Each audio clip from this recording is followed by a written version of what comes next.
Well, every day for almost 13 years, Grace Donato has been living with the pain of losing her daughter. 20-year-old Adriana was murdered by her ex-boyfriend, James Stoneham, in 2012, lured to a park and stabbed with a hunting knife. If there's an ounce of comfort amongst the horror, it's that her killer is in jail. Well, that's what Adriana's mum thought anyway. She recently found out he's been allowed out in the community and no one thought to tell her. Grace Donato joins me now. Grace, I can't imagine how it felt when you found that out. Your daughter's killer allowed out on day release and you had no idea. Yeah, that's correct. I had no idea. I didn't even think that it was possible for a prisoner to be out on day release, a prisoner who has committed such a horrendous crime. I mean, we should stress here he was supervised. He had a corrections officer with him, but still, I mean, this isn't a man who made a mistake. This is a monster who meticulously planned and then viciously carried out your daughter's murder. That's correct. I'm horrified, devastated, and this whole thing has re-traumatised me and my family. Grace, what reason were you given as to why you weren't told that he was going to be out in the community? I got a phone call from the Assistant Commissioner of Victoria's apologising, telling me that they omitted to check the victims register, which I was on this year, and transferred him into a low security detention centre, and she said that they had made a mistake. He should not have been transferred there. So Corrections Victoria, which did unreservedly apologise for this, said they checked the victims register twice before progressing the person to the transitional centre. But they made the error of not checking again just prior to the transfer.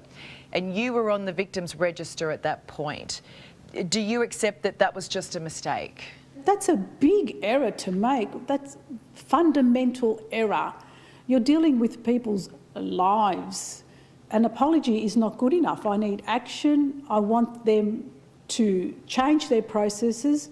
I want this not to happen to anybody else. I want them to assure me and other victims that they are not going to put murderers into this transition centre so that they can walk the streets. He was moved from maximum security to a low security a transition centre, effectively. He lived in a self-contained unit and he was allowed out on the streets, kind of like he's already on the path to getting his life back. That's correct. He was moved into the centre even before our submission to the parole board was even due. So he was, as far as I'm concerned, he was on transition to release in December. And this is on top of the fact that he's already had 427 days taken off his sentence because of COVID.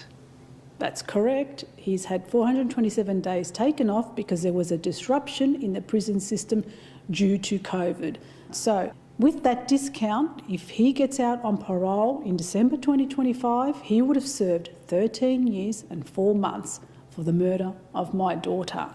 I ask the Victorian government, is that enough for murder, the murder of a woman? Is that all the value they place on my daughter's life? Yeah, because this is the issue, right? Once again, we're seeing domestic violence murders not being treated as seriously as they should be. If a stranger had killed Adriana, do you think they'd be getting the same treatment? If a stranger kills a woman, everybody is in uproar. If you kill your partner or ex-partner, supposedly somebody that you loved, you get a lesser sentence and they get treated differently. Do you fear that the plan is to release him in December when he's eligible for parole? Yes, I do fear that, because to me it was a done deal. He was already in the transition centre. What's your message to those in charge of making that decision?